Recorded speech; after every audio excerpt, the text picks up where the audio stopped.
quite remember where we left off at. Well, let's see. We were talking about that form, because I still have the form up. You were walking through the. Yeah, I can hear her. It was the CAP, the 1099 CAP. Right. Okay.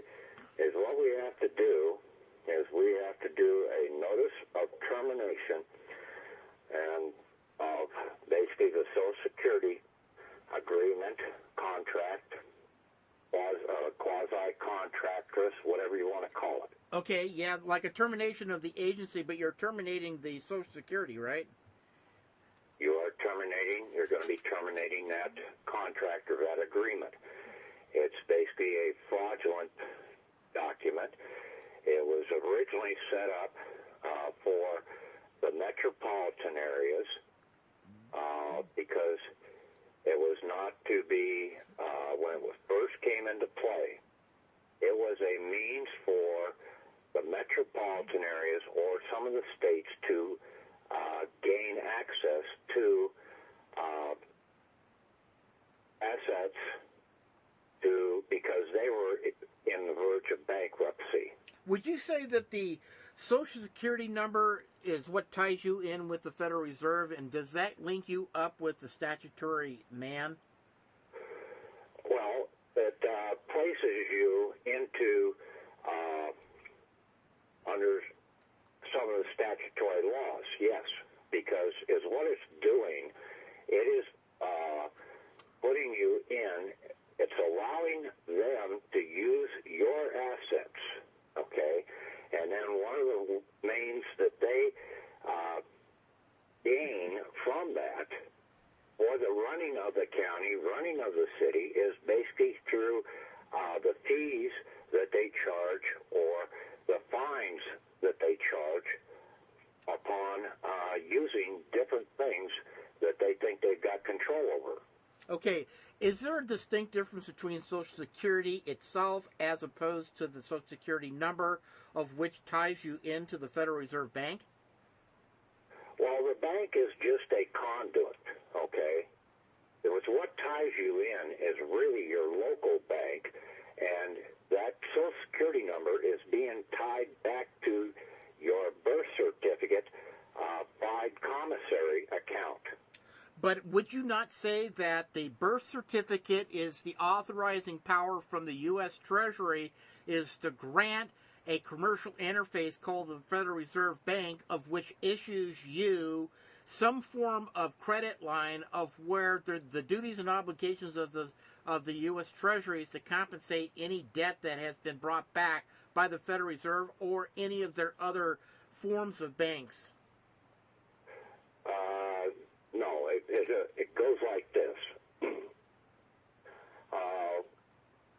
The American Treasurer, and basically the American Treasurer, the valid one, is Geithner, the Secretary of the Treasury.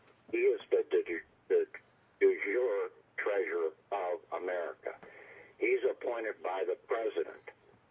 Now, Rosa Rios is basically the Treasurer of the United States. Yeah. She is the corporate treasurer. She is basically appointed by Geithner, and she is under bond. Go into Bouvier's Law Dictionary and look up Treasurer of the United States and also Secretary of Treasury. You will see that basically we've been misled by somebody in the Patriot community or whoever out there getting us to think that Geithner was the bad guy and that Rosa was the right one. It's the opposite. Is that right? Yes. Well, let me go back and just revisit what I was asking you because it's important. Your Social Security ID is a direct link for credit access through the Federal Reserve Bank, not necessarily a principal, which is... Stop right there, Chris. Okay. The bank don't have shit. Not even the Federal Reserve? No. They don't have shit.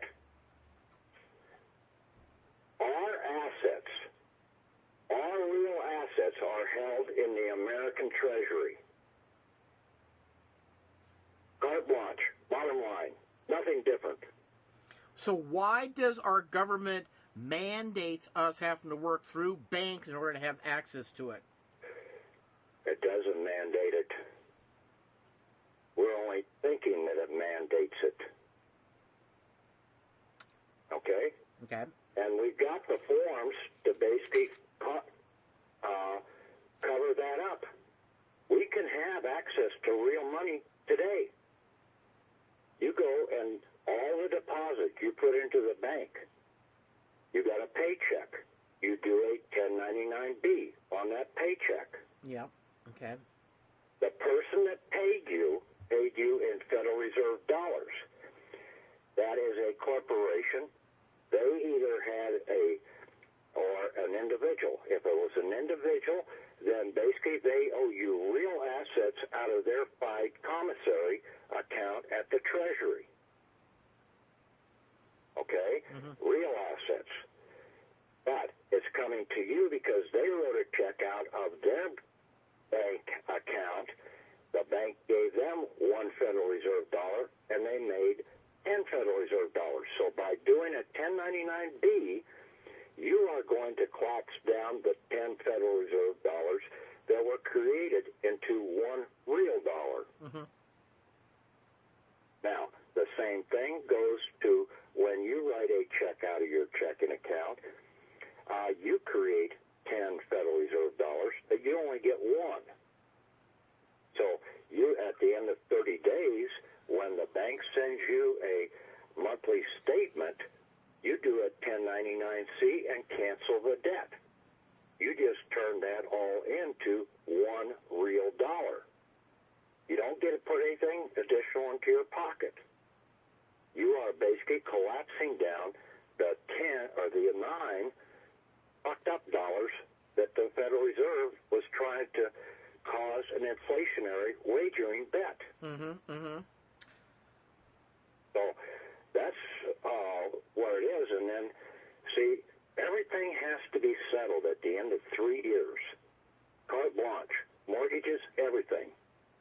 And what law actually establishes that outside of the M3? I'm going to tell you.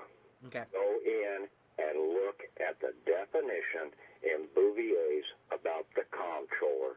You will see in there it talks about 3 twice. You will be able to correlate that into the system. Okay, because I do know that the comptroller on unclaimed funds, they have to do something at the end of 3 years. I do know that. Yeah, it's basically they have to settle the books. Yeah. And that was one of the key things in allowing them to be here is there is no M1 or M4. It stops at M1, 2, and 3.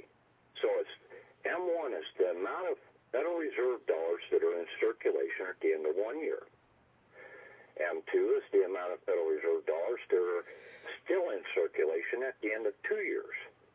And M3 is the total number of Federal Reserve dollars that are still in circulation after 3 years of the contract. And that check that you write out of the bank is a contract. You contracted to use wagering money. Is wagering money a taxable event? And if so, who's the liable party for that taxation base? The liable party, really, for the taxation on that, see, that was a dry exchange. You got 1, they got 9. That's called a dry exchange. All right, that's what Social that means. Security is a dry trust. You're commercial person. You're, in my case, Patrick Devine, Esquire, is my artificial person, commercial person. And he is the dry trustee over the Social Security account.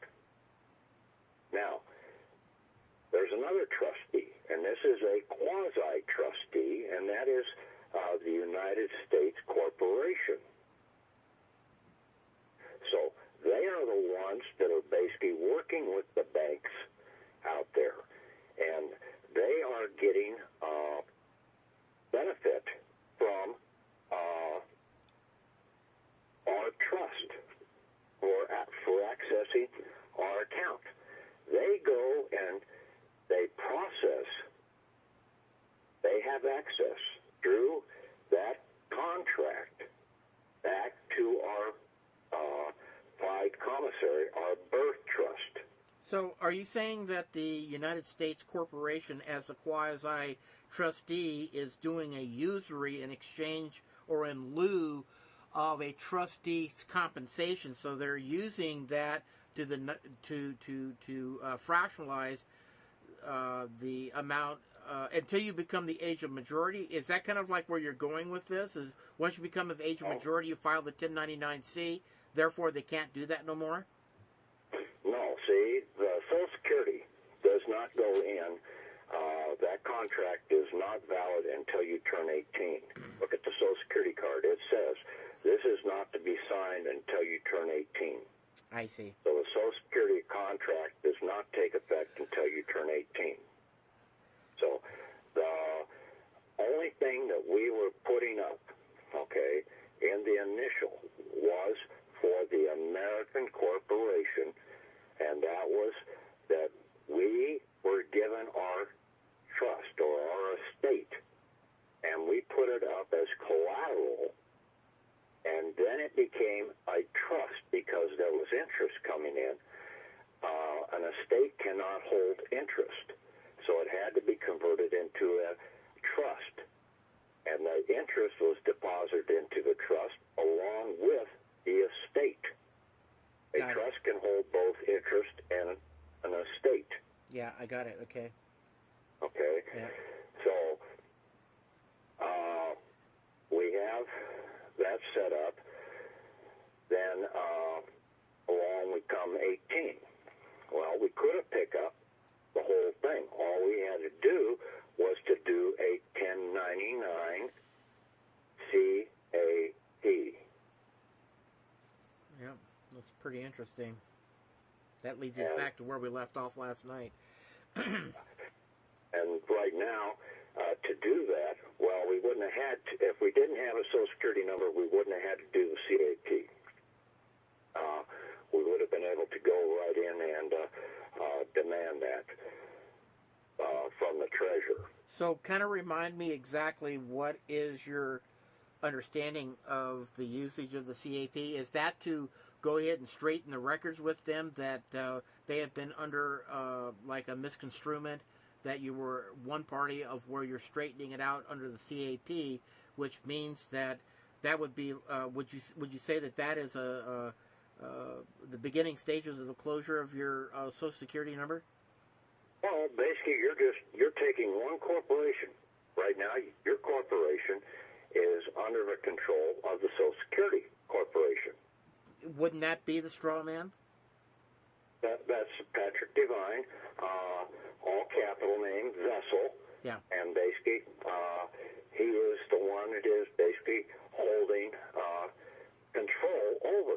So that CAP is basically a change in corporate control, or what's the other part there? Asset conveyance. I can't remember what the term. Well, let me just ask you this. Maybe this will clear it up. Sure. So, in other words, if you're going to use a 1099 CAP, what you're doing is you're taking what was misconstrued, or because you lack the age of majority, when you finally got to a place where you can actually own this, you file a 1099 CAP, and you're converting a straw man into your Esquire.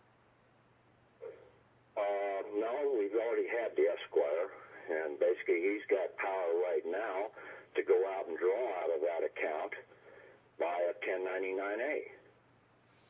But would you not say, or would you not agree, that eventually the straw man ends up becoming the Esquire because the Esquire has the ability to interface with commerce? No, basically we're going to sink that ship, that vessel. I see. We don't need him. I see. So in other words, the CAP has nothing to do with that conversion in any effect towards the straw man to becoming the office of the executor Esquire. has the effect in this regard right now. The quasi-trustees, okay, are the corporate United States. We have that Social Security number. There is funds that are still in the hands of the quasi-trustees. There is liens and different items against our account, the assets that we have in the local banks, or the Fide Commissary. Okay, there is liens against those all over the place. They are tied to that Social Security number. But, so it's what you're going to do is you're going to do a corporate control, a change of corporate control or structure of the corporation. And what you're going to do is transfer the control out away from the Social Security over to your living trust. So the top part of the 1099 CAD is basically going to be addressed to the all-capital name trust. okay. And under control of the quasi-trustee. You know that this language, it's different, but the mechanics are the same of merging the titles with what Christians has been teaching the teachers over there. Okay, what we're doing is really we're collapsing one and having it put into this other one. That, in other words, you're collapsing the general account, and you're converting the remaining funds after all debts have been settled back into the estate. Yes, because there's only one way you can collapse that Social Security account. And that's through that is to crucify it. The 1099 CAP does that? No. You have to take a copy of your Social Security card. Mm-hmm. You should have the front and back on one sheet of paper. Okay. You basically draw a Knights Templar cross onto that. A what? And a Knights Templar cross. Oh. All right. Look up the definitions of what a cross does. It cancels a contract. Oh, is that right? Yes. Well, as a Knight Templar, is it the one that has the general cross plus crosses at the end of each of the cross? No, they had just a cross, but I think they had some sort of arrow tips on each end or something like that. Yeah, in other words, at the very end, there's another little teeny cross at the end of each of the ends. No, I think they were just sort of arrows. I don't know. Okay. I can't remember what. Any kind of a cross should do it. Any kind of a cross should do it then, huh? Any kind of a cross. Because what is a cross? Okay? It has standing. Well, it's like an endorsement. Like when you couldn't write, you'd put an X. Well, when you do an X is laying down. It's a cross that's laying down. Okay. Submission. Okay. That's what an X is. You are submitting. Why do they sign? It's an endorsement. X. Well, what do you think endorsements are? It's submission. Submission. So that's what an X is. You don't want to do an X. You want to do a cross and show that you are standing firm upon the ground. That was what Jesus was doing at the crucifixion. He was putting a cross on all their documents. It was a court case. Yeah. It wasn't a religious, bloody fiasco like the Passion tried to claim it to be. Yeah. That's bullshit. Lazarus, okay, the raising of Lazarus in there. Mm-hmm. When you go into prison, you are dead to the commercial world, or the world of the living. You are locked away. Hmm. Jesus went in and got him out of prison. Interesting. I never had that correlation, but that's pretty interesting. Now, I mean, we try and put too damn much stuff into it, and we want to believe everybody out there. I don't believe any of these guys anymore. Mm-hmm. Mm-hmm. That's the only way I was able to try and get close to the truth was basically by saying, hey, I've done everything that these Yeah, I think a lot of people get that same complaint. And they probably have it about me too. But hey, I never claimed to be the one that I was out there trying to do it. I wanted other people to try and work along with the process so that we would all come to a better understanding in harmony. Well, I don't think, just between you and me, I agree with you. I don't think anybody's got the silver bullet, and if they do, they're going to shut their mouth, right? Well, except for me now. I got the silver bullet, and I ain't shutting my mouth. They ain't shutting me up either. I have not done anything to harm them. I'm defending the country the best way I can. Yeah. Well, going back to the CAP,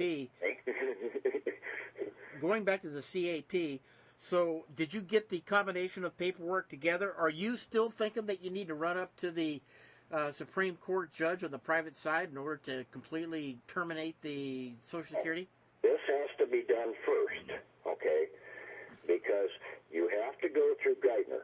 The Supreme Court, if Geithner does not do his job, then you go to the Supreme Court. I got it. Okay. Right. Okay?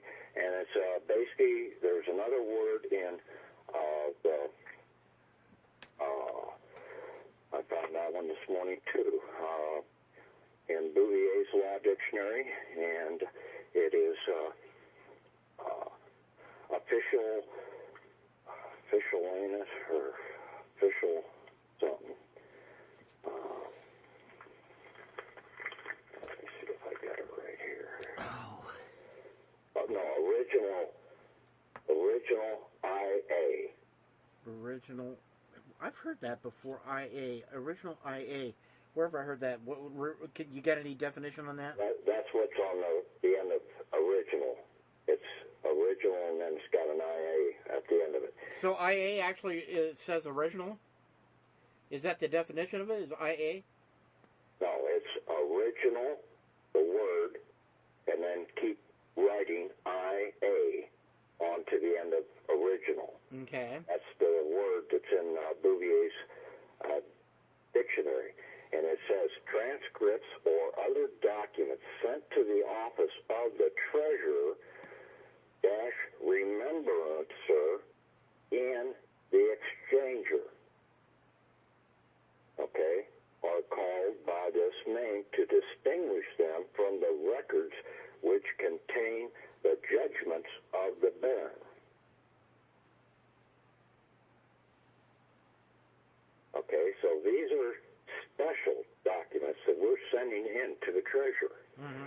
And then you look up what remembrance is, basically officers of the exchange whose duty it is to remend the Lord Treasurer and the Lord Justices of the court of such things as are to be called and attended to for the benefit of the crown. In America, the crown is we the people. And when did that statement come out? That was after the 1812 war, I would take it. No.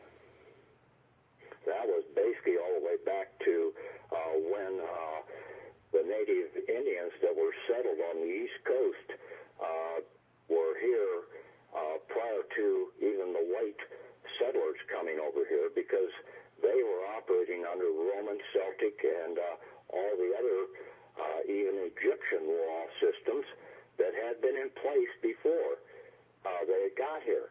The white people that came over from Europe were so damn impressed with what they call Indians over here in the East Coast, because they were settled tribes. A settled tribe has ownership, right of ownership. A marauding tribe only has right of usage. Well, so what you're saying is right because of land. some of the earlier travelers that integrated themselves and merged into the Eastern Coast tribes actually gave asset type of ideas of settling down and actually owning property. So when Old Whitey came over here on their Mayflower, they actually were impressed that there was a legal system or acknowledgement that there was a sense of ownership. Therefore, the Hudson Bay Treaty was one of the first documents that they engaged and signed into, of which said that they would be leasing and not owning the Indian tribal nations' properties. Is that kind of where you're going with that? Oh, no. Some of those Hudson Bay deals, they were not with the Indians here, okay, or with the Cherokee Nation that was here. Those were basically issued out by the monarchies out of Europe, giving them rights to things over here that they had no right to give. Well, what about the Hudson Bay Treaty with the Turtle Island, of which Swift Arrow says he sits on, and that's what he is guided by, is the original documents. Yeah, and see, some of those were with tribes that were marauding tribes, okay? So they had no right to give anything away. I see. Okay. Now, the big one that really comes into play was in the early 1700s, the Treaty of Delaware. The 5 nations, or tribes, that were here that formed the Cherokee Nations met with the early settlers as a tribe. The early settlers became the 6th tribe on the East Coast. Yes. Now you're touching on something I did hear about that I had an interest on. That's full turn. Well, I'm glad that you mentioned that, because I was kind of curious what treaty that was, that they actually started families together, had children together. They actually got along with each other just like 2 peas in a pod, and then something happened. What was it that happened that destroyed all that? Well, basically, see, the Cherokee Nation was operating under the Articles of Confederation. Okay, you mentioned that. During that time, the white settlers, after that treaty, they accepted the Articles of Confederation. The early colonies, then when they started setting up, they accepted into their charters the Articles of Confederation, which basically came from the nation to begin with. Yeah, it was our founding. Operating under the same thing. Then when we got our Constitution and declared independence, the Articles of Confederation were rolled into the Constitution of America. You mean, was it ratified? Was it actually blended, or was it just a presumption? It blended in, because there was other, they did and the founding forefathers did one hell of a good job of blending about, let me see, I counted up, I think I got it up to 9 or 10 different law systems that they blended in to set up the law of the land for America. Well, wasn't the Articles of Confederation kind of like a common law maxims? Yeah. Yeah. Mm-hmm. Yeah. In other words, it was just common sensibility that anybody and everybody would accept. There was no controversy among any men because of the multitudes of different cultures that had to be addressed. It was almost the first international Bill of Rights, wasn't it? Well, somewhat, because basically the Cherokee Nation had been trading for well over 1,000 years before Columbus ever got off his duff and sailed across the ocean. Yeah, yeah. And that's so he never discovered America. That's a total fraud. Wasn't that kind of the reasons why a lot of these archaeological things that they found back east go back thousands of years, of where some of the Norwegians and people had already lived here that integrated themselves. I mean, right there you've got culture, Western culture, that had a good 500 to 1,000 years prior to Old Whitey and the Mayflower showing up, that they already had some of this information in hand and were somewhat accustomed to the ways of the Western Hemisphere. Well, yeah, and basically the Cherokee language, it has most of its basis on Celtic language out of Scotland and Ireland. Yeah. 1,200. There was 29 ships that left out of Ireland and basically came over here to America. 14 of them returned. Oh, I didn't know that. I didn't hear about that part. Yeah, see, we never hear all the real truth. Yeah. You never hear the real story about what took place in the Bible. It was all metaphors to try and protect, so that it was there to get people to start thinking in the right regards. Mm-hmm. Just like the Second Amendment in the Constitution. Everybody's running around thinking it has to do with the right to carry a gun. Yeah. It has nothing to do with the right to carry a gun. Are you sure about that? Yes, and I can prove that one, and it's right in the Bible, too. You have to bear your arms to show that you are the living. You go into court, and you show bear arms. Huh. You show that you are the living in that court. Now, who is on the other side of the table? Who's the plaintiff in that court? A living person, or is it a fictional or artificial person? Artificial. It's artificial. They will not bear their arms. They do. They could be held liable. Well, when you say liable, what do you mean? Because they can't represent a public office as a living entity? No. The person, okay, he has to come in, okay? If you go into court with bare arms, your accuser has to be with bare arms also. Is that why you can't wear a tank top in? Is that why you can't wear a tank top into the court? Why you can't wear what? A tank top. That's probably part of it, but there's ways around this. You wear a coat in, and then you take your coat off, and you don't have any sleeves on your shirt. So they're actually manipulating from behind. No tank tops allowed. The other thing is, you wear a vest, and upon the pocket, upper right-hand pocket, you have one of those Knights Templars crosses. Uh-huh. Well, that's pretty cool. I like that. On the back of it, you have a big Knights Templar cross. Yeah, I got that too. That covers your back, just like the stamps do. Yeah, so basically when the judge tries to get you into a contract, you just turn your back to him and show him your cross. You just canceled that contract. Yep. I like that. You know, the reasons why I like it is because there's something deep inside of me, a very primal part of me that actually agrees with you without going out and confirming it. This stuff rings a bell for me, and even though I haven't confirmed it, it reasonably makes sense.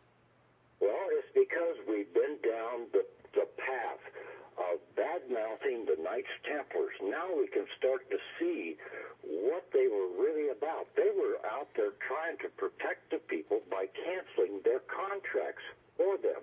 That's great. It was the monarchies and the religious leaders that were totally against them and tried to destroy them. Well, then why do the monarchies and the temple priests use crosses? Why would they use the same instrument that they were deadly afraid of the Knights Templar to for? make it purely a religious article.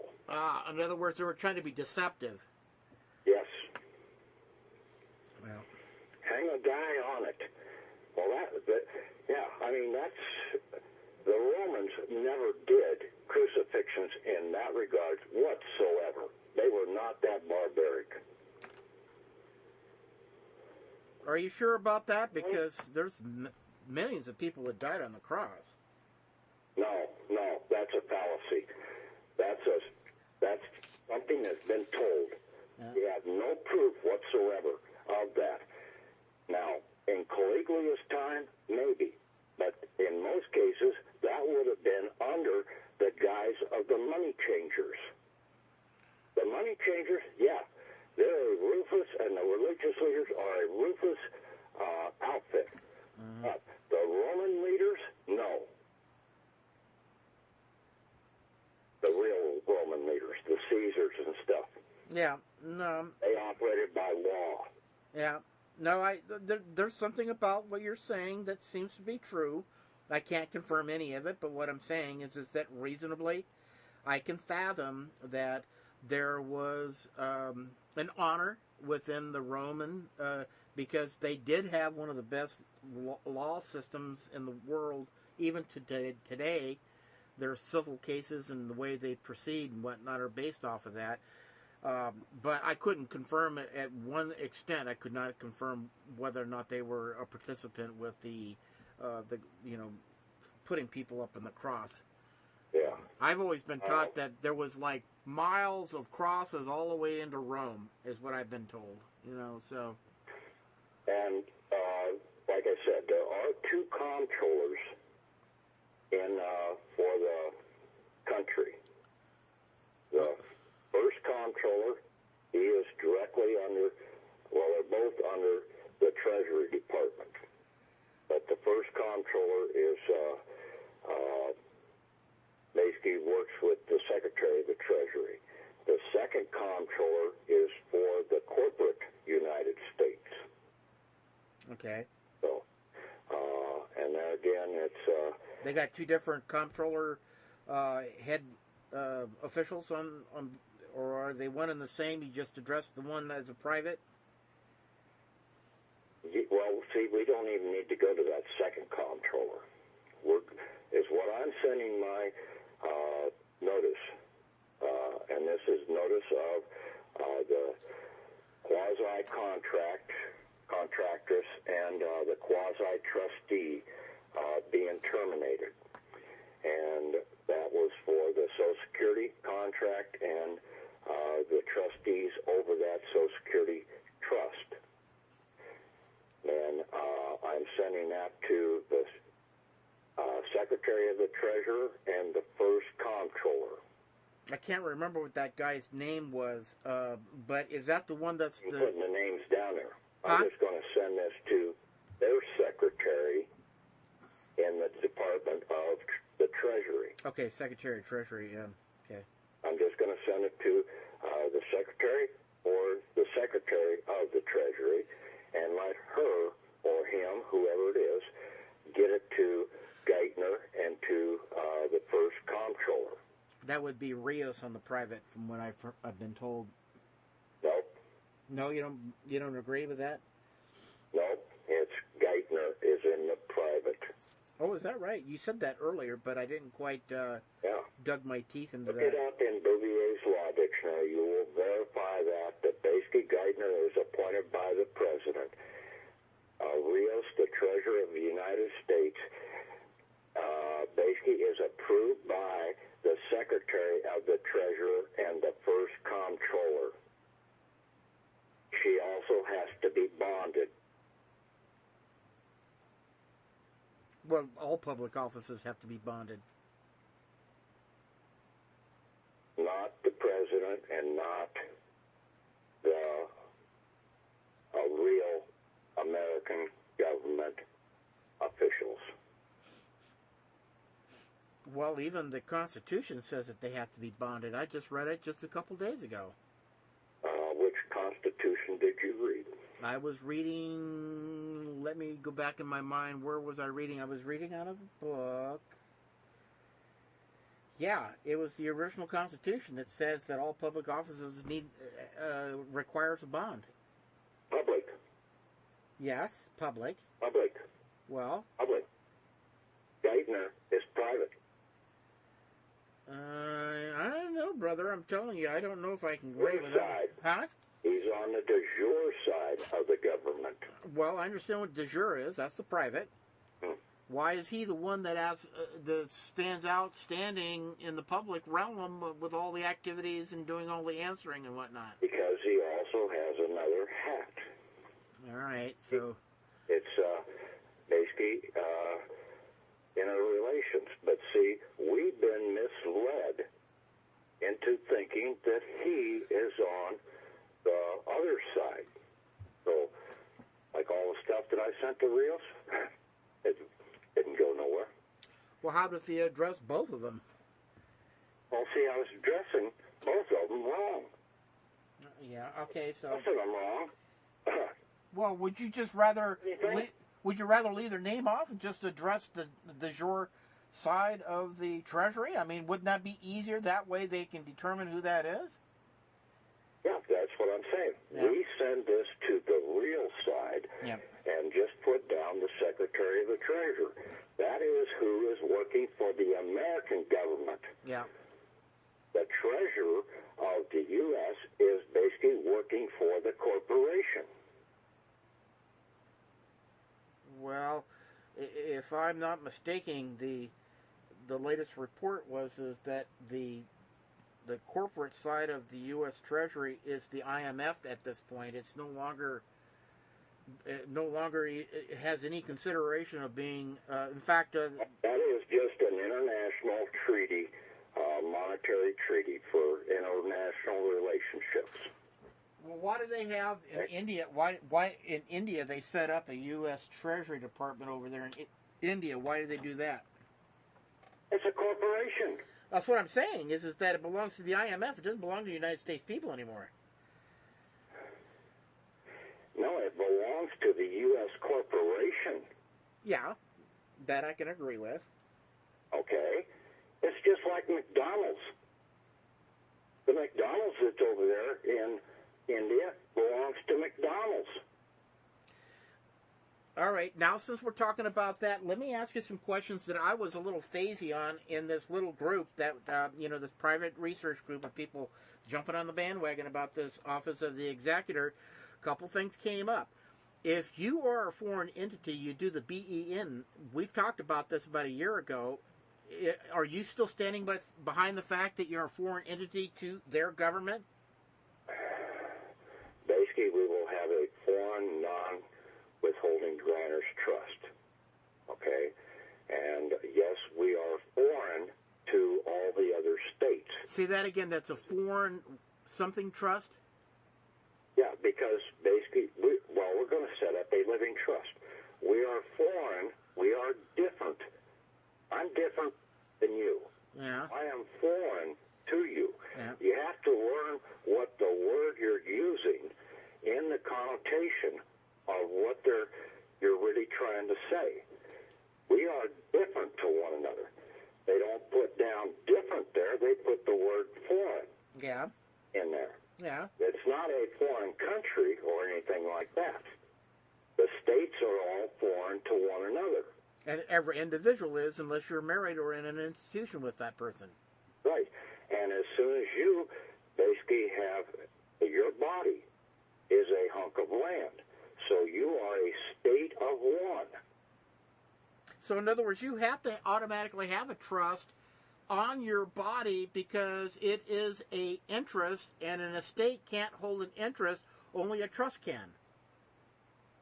Well, basically, you don't want to put a trust upon your body because that is yours to use, and nobody else can use it. But you just said that about 20 minutes ago. You said that any interest that can't be passed on. See, it can't be passed on. All right. The body that you're in goes back into the earth. Yeah. Land that you got granted from the American government in the initial birthing, okay, that estate, that is land that can be passed on from one generation to the next. I see. Okay. All right. Yeah, so in other words, sovereignship comes into play here, that there's no way that you can separate the man from the body. You still there? Yes, I'm here. Hello? Hello? Shit.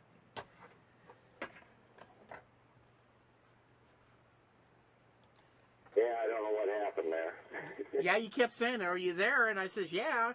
And then all of a sudden you hear a click, click, and then it went dead, so I just hung up. Yeah, I didn't. hear anything coming on the other side there, so... Okay, so in other words, the living man is the original estate. It's the principal, it's the sovereign, it cannot be exchanged or lost under the estate, but anything that is a tangent item has to be put into a trust because it is an interest to the estate. Right. All right. And you say a living trust is the way to go, huh? Yeah. And basically it's very simple. Just you make it up yourself. You don't go get no damn lawyer. You don't get no public notary. All right. That public notary is total bullshit. Okay. Also, I've got one guy that I got a letter from him day before yesterday. He's out in federal pen out in New Jersey. Okay? He's a minister. Mm-hmm. And basically, he's done all the UCC, all this. He's trying to tell me all about this stuff. All wrong. Mm-hmm. Every bit of it. Mm-hmm. It's not going to save you one thing. Yeah. And basically, he just proved it. Well, he hasn't done anything for him. The only thing that will save you is basically that you have put up your collateral for the defense of the country. Now, on a statutory charge, it is a charge. You have to discharge it. Now, as basically he is a minister, he doesn't even know the story of the parable of the master and the bad servant. In our case, the bad servant is the corporate United States, our quasi-trustee, that basically we have signed on to with the Social Security account. They are supposed to come forward, and when we want to break a law, a statutory law, they will come forward and make the payment for us. But we have to know how to make them do that. All right. And you don't think that letter that Dave Clarence has got? You know what that whole thing is? Well, what is it? Okay. An executor letter. Okay? Executor over the estate. Go down to the Federal Reserve, and basically they'll give you a black card. Total wrong people to go to. Mm-hmm. You don't go to the money changers. They will fuck you in a heartbeat. Mm-hmm. Okay? An executor letter. Yeah, they'll let you go with it because they're going to get you into a different contract that is really going to be bad for you. I see. Real bad. Because now you have pulled your land, the estate, out into the open and allowed them to have access to that. You get in, yeah, they'll give you a loan on your money, but they're still going to be giving you wagering money that you think is real money. Well, I read this thing over, and I don't see that. Yeah, it's hidden. All these contracts are quasi-contractress. Okay? That's what these people don't understand is they don't understand how the money changers and these other people are playing the game. Well, that's certainly true. So much of it is hidden on us that we're only doing a guessing game at this point with a lot of this crap. Yeah, and we've got the remedy sitting right here in front of us. It's very simple. You go in a court case. You go in there and you want to pay the bill. Say, I'm here to pay. But first, the principal debtor, to me, is going to pay me what he owes me so that I can pay you. And in that particular case, that would be the quasi-trustee? That is basically the United States Corporation. The United States Corporation is still out there having access to our birth estate because we never picked it up. Okay? Now, they have formed a conduit with the Social Security through the banking system to tie the bankers in so that they can get in there and put liens and stuff and make a little extra money. Yeah, well... No, the corporate United States has always had access to our Fide Commissary. So what are you advocating in regards to handling a traffic ticket, for instance? Okay, basically you do a cross-billing or a cross-demand or cross-action to the plaintiff, the state of, or the United States of America. Okay. They are always listed on a court case. They're there for your benefit. So across billing, what are you saying? Are you saying that you are the holder of the assets, therefore I'm choosing you as quasi-trustee is to go ahead and execute the credit that's already been issued and zero out the books? Is that what you're kind of like pointing at? Is what? I sent you some letters. Yes. Okay? And basically there was one in there about right of discussion. Okay, right of discussion. Okay. Okay, and I highlighted it in there. It says under right of discussion, the cautioner, parentheses, surety, and I put behind it, the living individual, is to ensure that the creditor, behind creditor, I put your artificial person, in my case, Patrick Devine, Esquire, Okay. is to obtain settlement from the principal debtor to offset the debt before it is assigned to you. So we have to basically go and get the money from the corporate United States, either from the interest that they have not deposited into our Fide Commissary account yet, or we have to have them go over and access our Fide Commissary account and hand it over. Well, You know, the ones that are going to have to pay the bill. well, wouldn't you just do a 1099-A for acquisition? No. You basically do this cross-action in court. Okay, you're saying that rights of discussion is going to give me at least an idea of how to put together a cross billing, right? Yeah. Okay, because I've got all those definitions down in those three documents of, let me see. the definitions, right? Kingdom of America and you. Part 1, 2, and 3. And Yeah. I've got a part 4 that I'm putting together right now with some word definitions. It's all right in there. All right. Okay? All right. That's what I'm saying. People need to sit down, read those definitions, go back and forth. I've already used some of those in my papers. Yeah, and then when you throw in the bare arms, walk into court, and you say, I stand on the Second Amendment. That judge is going to say, holy shit, that guy's got a gun. You say, no, I stand on the right of the Second Amendment to bear arms. And basically I am showing that I had nothing up my sleeves. I want the same consideration from the plaintiff on the other side of the table.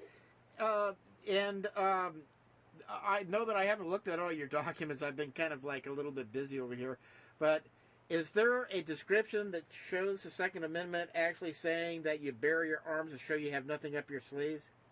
No. Or where do you come up with that? Basically, out of the Bible, in there, basically, one place it talks about Abraham or something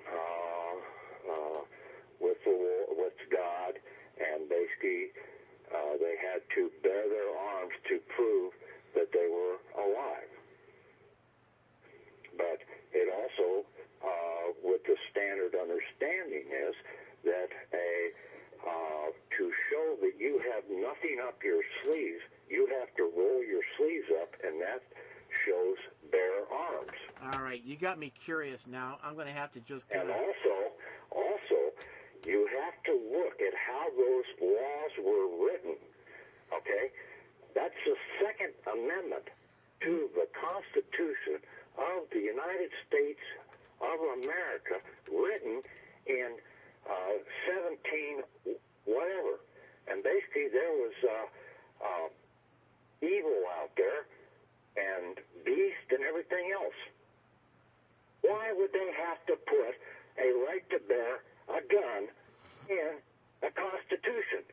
That would be one of the last things that they would ever think about, because you have that right under the law of nature to defend yourself. They can't put a right down that's already out there. Okay, well, I'm going to put in Bible, bear arms, Bible.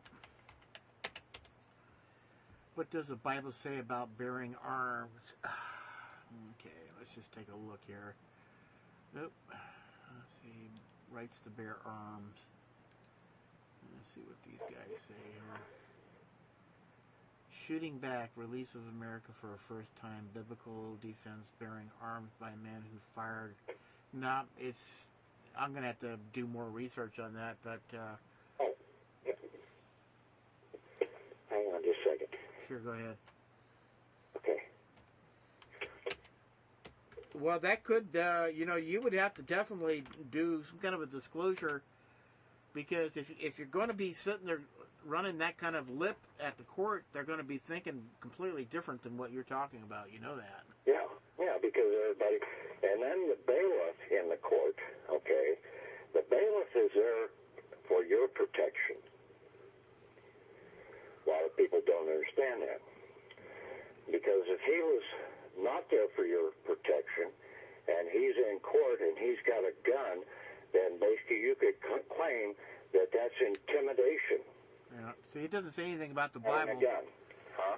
It doesn't say anything but guns, weaponry, to defend yourself. But a bailiff is in a court scenario. Uh-huh. You walk in the court, and if the bailiff was not there for your protection, and if he was there basically as to protect the judge or whatever, then you could classify that as intimidation. Well, I guess you could. Just depends on how much of a... There are certain things that we could, and we got the power, because the judge is only an actor in the court.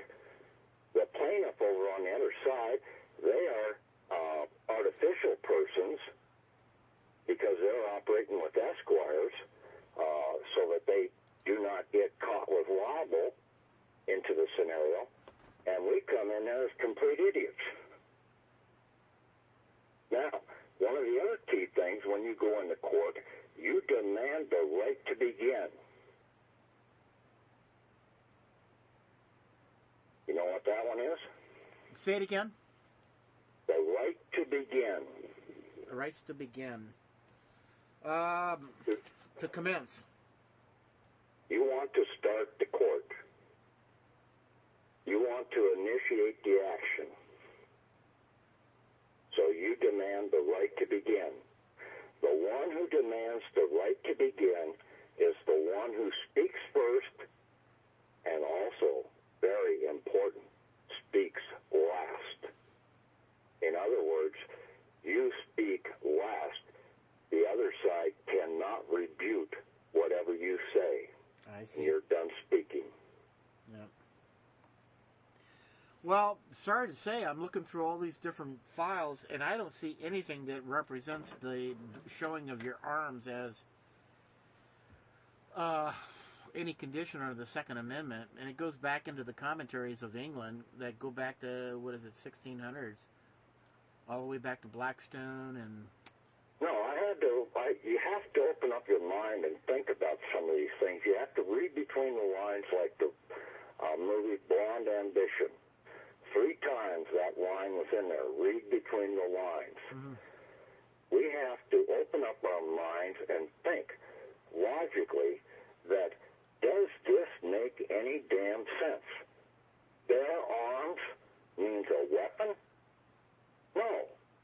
It's not talking about armament.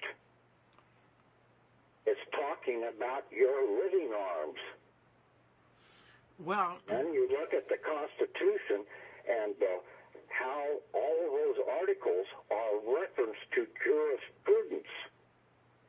Guns have nothing to do with jurisprudence.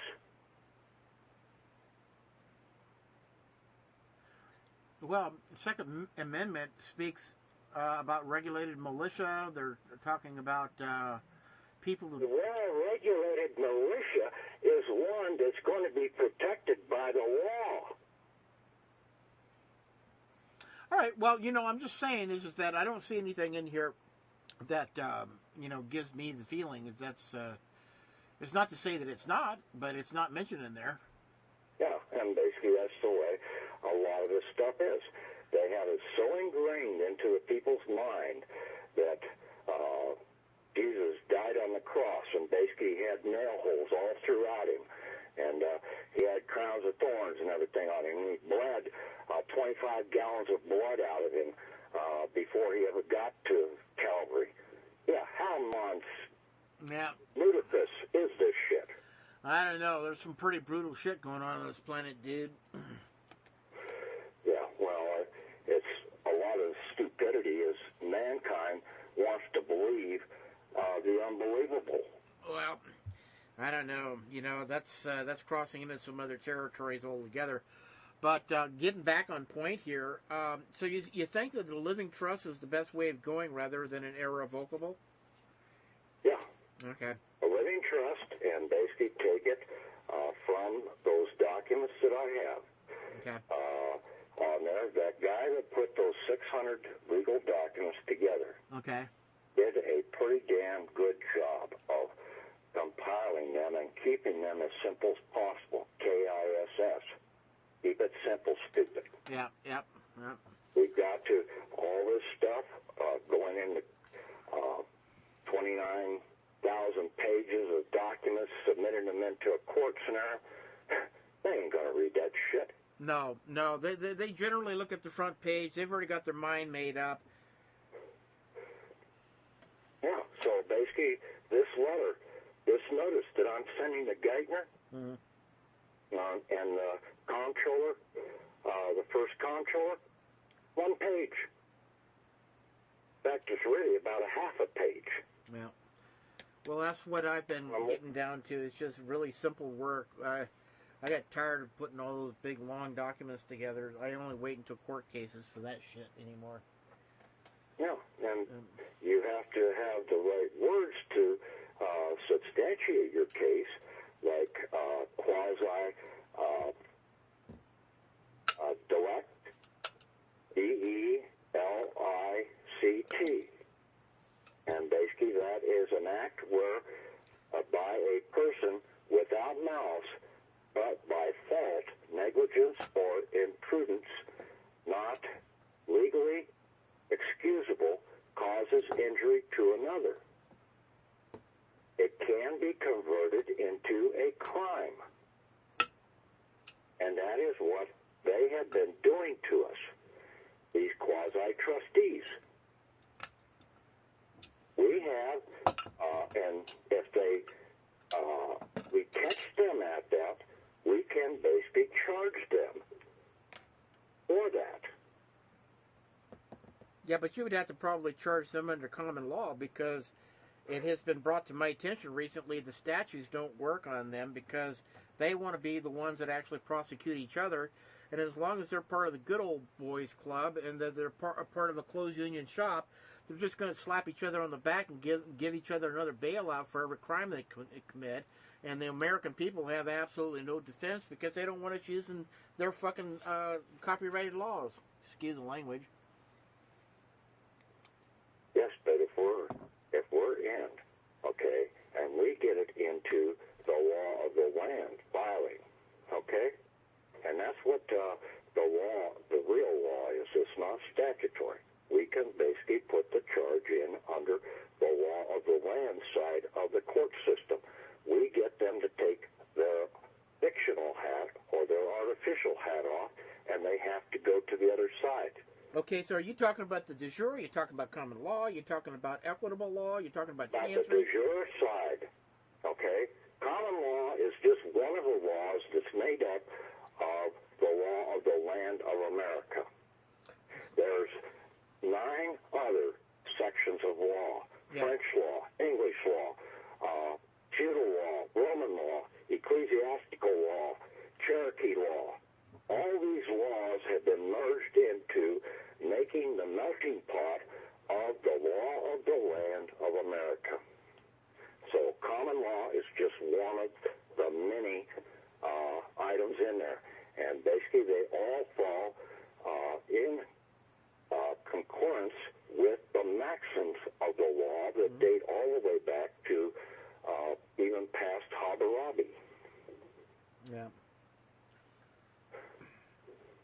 So which one do you We're think? good. Which one do you think stands on top, though? I mean, which one supersedes all the rest? Is it estate law, or is it trust law to you, or is it maxims of law, or? Natural law is the one that's supreme over all of them. Okay, natural law. Okay. Go and watch the birds and the bees. Oh, I do That's natural law. Yeah. All right. So, anyway, so you don't think that this David Clarence paperwork is worth a darn, huh? You don't think it has any advantage for anybody? Oh, I think it's a setup. Okay, I really do, because you're going in there. Okay, he says that you got to access through the Federal Reserve Bank to get his account, because he's got the card and he's got a 38 series number. Mm-hmm. Okay, is what they're doing is they're putting liens against his land. David's not going to know how to take those off. Either he is working with them, or basically he's just a complete idiot. Yeah. Okay? They're going to be paying him out of the Federal Reserve Bank. Not with real dollars, but they're going to give him Federal Reserve money dollars. They needed to have an access to more money. That's why they have been renegotiating some of these mortgages and everything to get people under the gun even further, because the contracts were settled after 3 years. Yeah. Well, what do you think about the statutes at large at 48, the one that actually controls the comptroller in relations to the Bankruptcy Act? Okay. That is primarily dealing with the comptroller of the corporate United States. Yeah. Uh-huh. But when you're dealing with government corporations or banks, those are the laws of limitations that you can nail them for, which is, from what we're finding out, is that they don't want to hear it. They want to be able to act upon it themselves, of which they don't act upon it. I mean, it's just a goddamn filthy mess, when you look at it. But those laws were for them, not for us. That's right. Most all of those laws are written for the corporation. Okay? And we're trying to think that we're in there and that they're really for us. They're not. Yeah. And we have to come in. We want to operate with real money. We have the means to operate with real money. We have to use the right forms in their system, or we turn around and get our trust over under new corporate structure and put it into our living trust with the 1099 CAP. Well, can you use a CAP to convert that into a corporate soul? Well, you're converting it not to a corporate trust, but you're going to convert it. You are a corporation. Yeah. Okay? Your living body is a corporation. Okay? When I had that muscle pull, I had to try and talk to my electrical engineers and the electricians, and they were all on strike. Okay? We've got so many different entities going on just within our body. We are a corporation ourselves. Well, I have to agree with you on that. Yeah. Yeah. So everything is basically a corporation cooperating. Yeah. Everything has to operate in harmony or in cooperation. Yeah. Yeah. Now, you just gave away the cat right now, because now you just helped me identify some of the pains that show up in my body that are coming up because of the stress levels and whatnot. I can see there's parts of the corporations that are screaming and protesting, and there's other parts that are not listening. Therefore, the pain level goes up. Yeah, you have to slap them down every once in a while. I don't know. Getting older really doesn't. There's going to be some stress management coming up here for me soon. It just I can't keep feeling like I have been I just can't keep going like that. There's going to have to, Well, and it's all about me needing to make some changes inside myself. Is what it's about. food levels, okay? I'll tell you a simple one here, okay? Very simple to understand. A school bus has one driver's seat, but it has a whole bunch of other seats on it, okay? There are a whole bunch of more people riding around on that school bus. We know that our body has one soul in the driver's seat. Does it have more souls in the body? Yes. It does. They are just not in there. Sybil, that movie, I don't know if you ever watched that, to where she had something like recorded 16 different or 20-some different personalities. Mm-hmm. Her wiring system was completely out of sync. That was being tied in with all those different souls that were within her body, trying to take control. You basically go out and you're sort of down and out, and then you go out and have sex, and then you feel 100% better. I wished. Okay? You're on the school bus. You have one disruptive student on there. And basically he's causing facility on the whole bus. You throw him off, and basically the bus changes completely. Yes, I get what you're saying. Happy. Yep. Everybody's happy now. Every once in a while, you have to have an ejaculation. Uh-oh. You eject a bad soul out of the body. Yep. No, it's a truism. No, I get what you're saying. I mean, you know, it's So they just made such a big deal out of fornication and stuff like that. They didn't want you to do that. well, that's for sure. They wanted to keep everybody bottled up. Yeah. Keep everybody dumbed down and depressed as hell and everything, not knowing that you have different controls out here. And, yeah, you're going to run into a bad soul in your body once in a while. Get rid of him. Yep. Hey, listen, brother, I got to scoot. We've been talking for quite a while. Yeah, so I'll go over these files tonight. I've got a couple cases I got to work on tonight, too. So it's going to be a long night. But I'll look at these, and you know, I really do appreciate the definition, the three phases that you did. That's pretty impressive. I really have used that, but I'll have to go back and look at the rest of the papers. I just haven't had the chance yet. Yeah, the 1099-Bs are for what you deposit into your checking account to convert it to real money. Okay.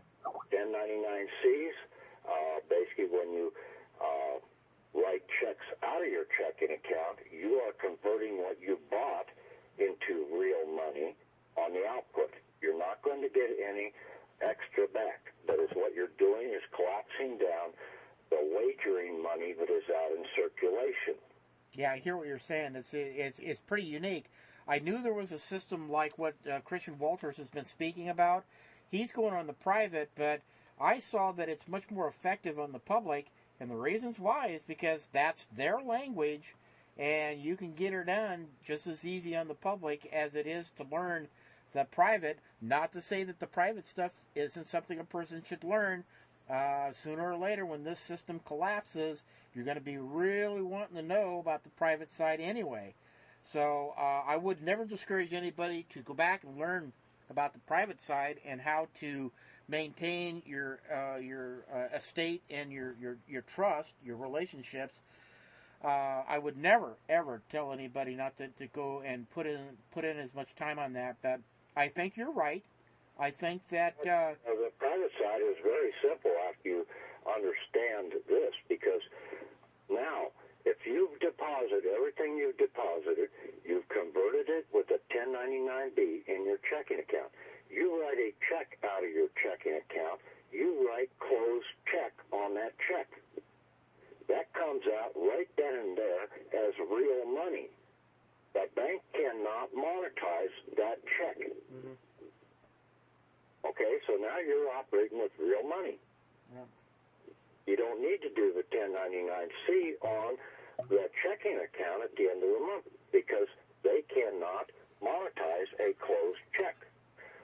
And so a closed check, you're buying that, you pay no taxes. Well, what if you just put non-negotiable on there and that can't be... No, you put closed check. That's it. You put that on the back, front? Where do you put that? You put that on the front. Okay.